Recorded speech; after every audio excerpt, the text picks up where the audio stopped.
বাংলাদেশে মহিলা মাদ্রাসা আবাসিক বন্ধ করতে হবে, করতেই হবে। এটা এখন ফরজ হয়ে দাঁড়িয়েছে। বাংলাদেশের প্রত্যেকটা আলেম উলামা, সচেতন আলেম উলামা, নারী লোভী আলেম উলামা না, সচেতন আলেম উলামা, প্রত্যেকটা সচেতন অভিভাবকের প্রতি উদাত্ত আহ্বান জানাচ্ছি। আপনি আপনার সন্তানকে যদি নিরাপদে রাখতে চান, আবাসিক মহিলা মাদ্রাসা বন্ধ করে দিন। প্রিয় ভাইয়েরা আমার, এই কথা কেন বলছি আপনারা জানেন। গতকালকে সোশ্যাল মিডিয়ায় একটি আল্ট্রাসাউন্ড মহিলা মাদ্রাসার 11 বছরের একটা মেয়ের আল্ট্রাসাউন্ড ভিডিও ভাইরাল হয়েছে। মেয়েটি গর্ভবতী। কোন জায়গায় গর্ভবতী হয়েছে?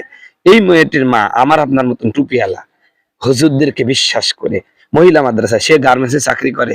11 বছরের বয়সী মেয়েটা বাড়িতে থাকলে কি হয়ে যায় না হয়ে যায়, এই জন্য তিনি চিন্তা করেছিলেন যে মহিলা মাদ্রাসাটা হচ্ছে নিরাপদ, এই জায়গায় আমার মেয়েটা থাকলে ভালো থাকবে। এই আশ্বাস, এই বিশ্বাস রেখে তিনি তার মেয়েটাকে মহিলা মাদ্রাসায় ভর্তি করেছিলেন। কিন্তু মহিলা মাদ্রাসার মহতামি হুজুর, ওই মাদ্রাসার আবাসিক শিক্ষক কি করলেন? মেয়েটিকে ব্যবহার করলেন, ফলে মেয়েটি গর্ভবতী হয়ে গেল।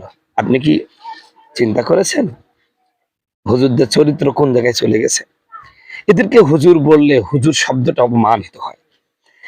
আমার ভাইরা, ইসলামী খেলাফত যদি কায়েম হতো, এদের সাথে ইসলামী সরকার থাকতো, তাহলে এই হুজুরের অবস্থাটা কি হতো বলেন তো?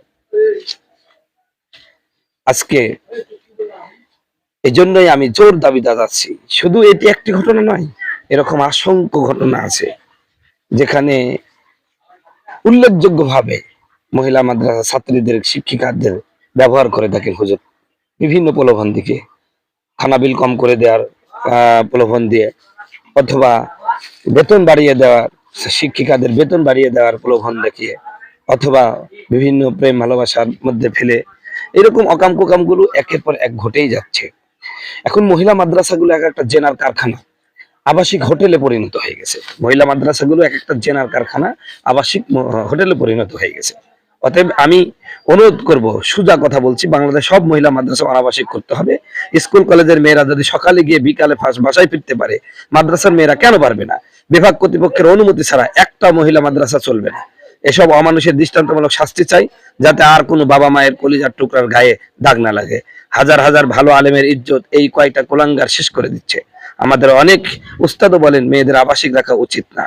বাপ মায়েদের বলছি, মেয়েকে মাদ্রাসায় পড়াতে চাইলে অনাবাসিক দেখে ভর্তি করান, আবাসিক হলে ভর্তি করাবেন না। নিজের সন্তানকে নিজে আনা নেয়া করুন, তাহলেই আপনার সন্তান সুস্থ থাকবে। তা না হলে এই অমানুষগুলো আপনার মেয়ের চরিত্রে দাগ লাগিয়ে দিবে।